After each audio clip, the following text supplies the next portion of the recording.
Baiklah, terima kasih kepada anda semua yang terus bersama dengan kami dalam Selamat Pagi Malaysia. Itu dia sedikit bingkisan berkenaan dengan kesenian dan kebudayaan Community Quarters. Ridwan, kita punya ahli keluarga ni hari ini dia nak berlepas sebenarnya untuk pertandingan di Macau dan juga Shanghai. Tapi sebelum berlepas tu, mana boleh tinggalkan kita kan?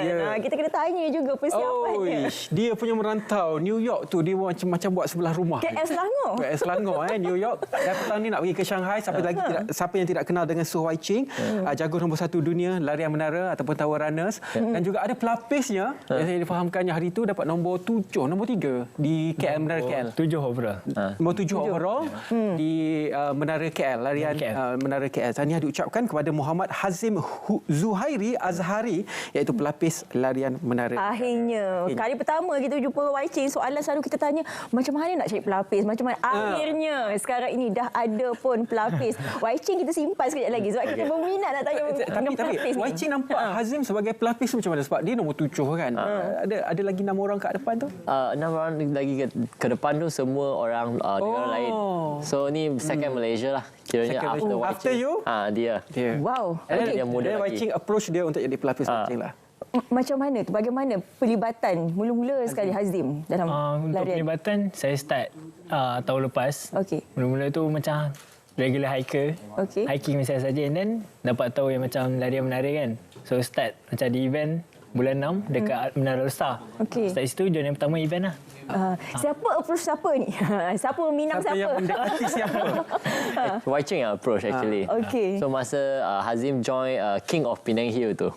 Dia 2 pertandingan dalam weekend tu. Sabtu naik ikut trail, Ahad naik ikut jalan untuk lari sampai Penang Hill.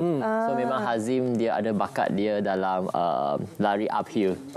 Then dia pun pernah join pertandingan KL Tower semua ni. So memang ada peluang lah untuk dapatkan pelapis.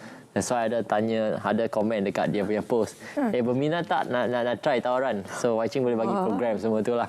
Wai-Ching approach tau, dahsyat. Saya belum lagi cari selalunya. Hazim sebelum ni dah pernah menyertai, selain daripada hiking, dah pernah menyertai larian lain ataupun menjadi atlet universiti? Road race. Road race. Apa acara yang disertai?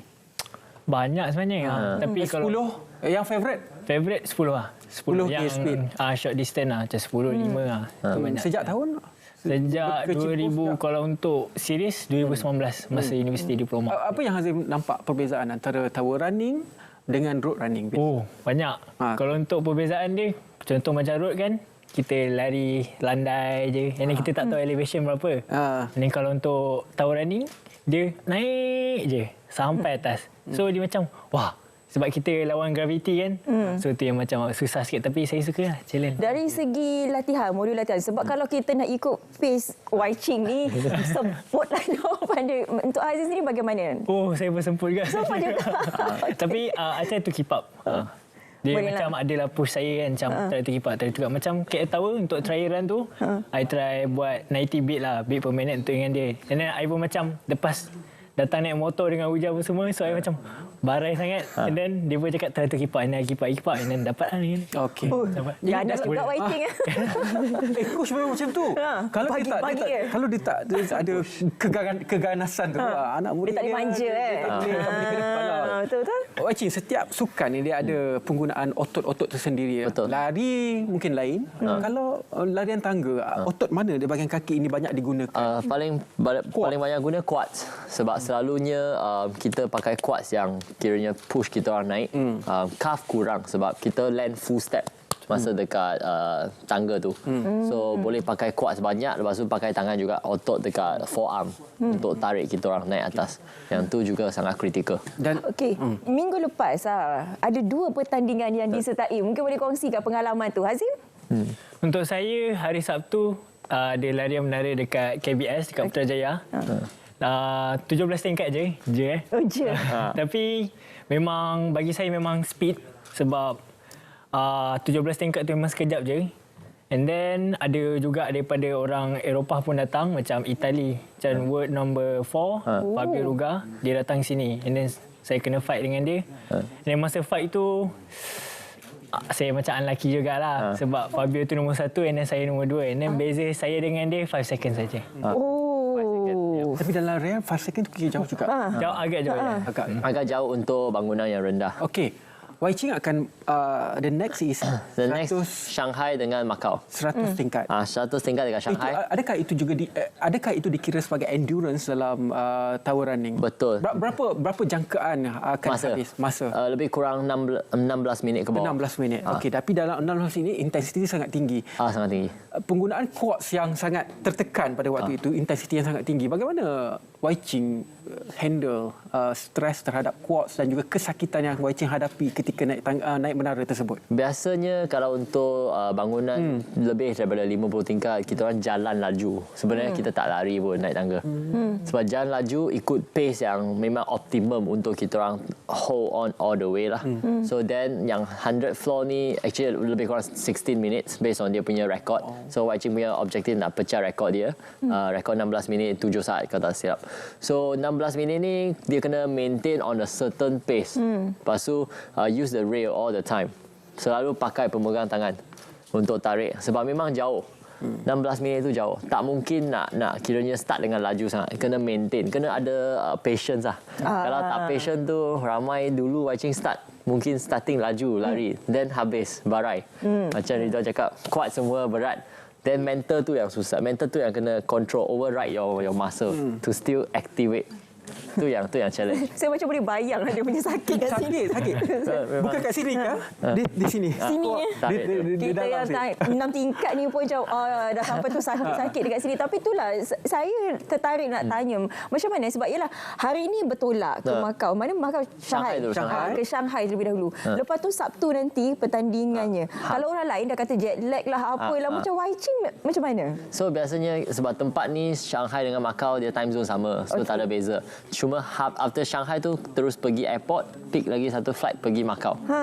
Dan pergi Macau sampai Macau dah malam dah. So then kena rehat yang secukupnya then prepare pertandingan seterusnya. Okay. Kita pun rehat juga tapi so dia tu itu perjalanan. Tapi kita nak tahu juga tentang sebelum race berlangsung. Mungkin atlet ni mungkin kalau sebelum race berlangsung, contohnya kalau atlet running, road running, macam saya menyertai triathlon, kita akan consume contohnya nitrate, beetroot dan sebagainya. Apa perkara-perkara yang dikonsum, perkara yang wajib yang anda consume sebelum race? Bagi Wai Ching ada consume Manuka Wellbeing honey. Honey yang daripada New Zealand tu. So honey tu Wai Ching tiap-tiap hari consume 2 teaspoon lah pagi dengan petang. So yang tu bantu bagi Wai Ching energy selalunya. Selain tu ada lagi satu suplemen Mitoceps. Dia punya active ingredient tu Cordyceps. So untuk build up Wai Ching punya energy storage. Selain daripada itu vitamin C, magnesium. Vitamin C ada pakai satu suplemen lagi panggil Usana. Yang tu pun suplemen dia ada multivitamin semua tu, omega, fish oil semua ada. Hazim pula bagaimana? Ini lagilah pelajar kan. Cerita tentang suplemen ataupun makanan yang diambil sebelum race. Kalau untuk student macam saya bajet-bajet sikit, macam beli energy gel yang biasa tu untuk sebelum pertandingan. So macam bagi energy and then air Red Bull. Itu je bagi saya. Itulah dari segi kena bajet-bajet tu juga tapi bajet dari segi masa tu macam Wai Ching kita tahu full time fokus pada ini tapi macam Hazim dengan belajarnya lagi. Betul. Okey, kalau untuk selalunya memang kalau sekarang memang pack gila masa. So kena bahagikan betul. So kalau petang Wai Ching ada cakap kena buat berapa hari ni buat berapa easy ke apa kan. So petang tu dalam pukul 6 tu saya akan lari dulu dekat around university, around campus.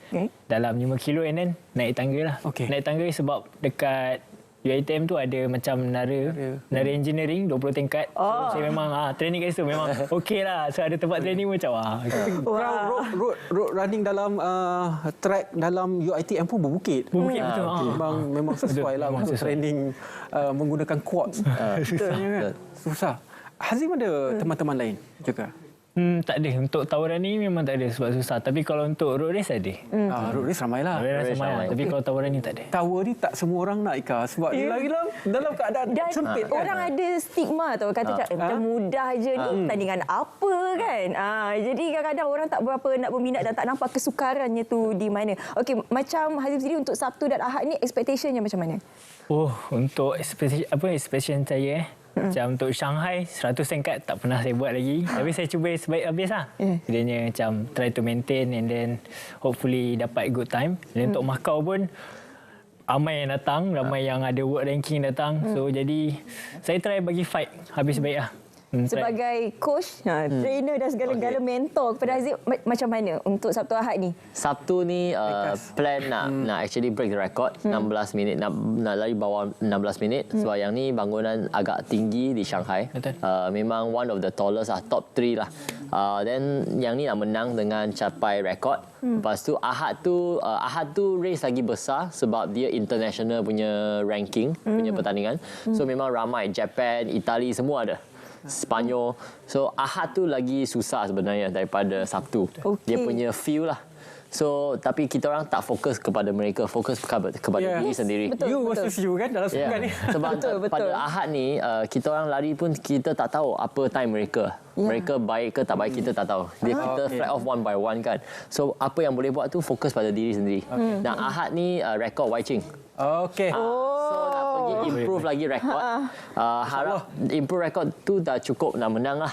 Yes. Good luck. Dan juga selamat berjaya kepada Wai Ching dan juga pelapisnya Hazim. Dan juga kami doakan supaya segalanya berjalan lancar di Shanghai dan juga di Macau. Terima kasih juga kepada anda semua yang bersama dengan kami dalam Selamat Pagi Malaysia seawal jam 8 pagi tadi. Jadi banyak telah pun kami kongsikan kepada anda bermula seawal jam 8 pagi tadi. Ya, banyak yang kami kongsikan bersama dengan anda khususnya berkaitan dengan belanjawan 2024. Apakah manfaat yang bakal diterima oleh siswa Zah di luar sana. Jadi sekali lagi kita ucapkan terima kasih kepada ahli keluarga kita Wai Ching yang akhirnya berjumpalah dengan pelapisnya. Ada masa lagi nanti kita akan dapatkan perkembangan Wai Ching di Shanghai dan juga di Macau. Dengan itu kami mengundur diri dahulu. Saya Ridwan Mustafa dan saya Syafiqah Ishak. Terima kasih kepada anda semua. Assalamualaikum.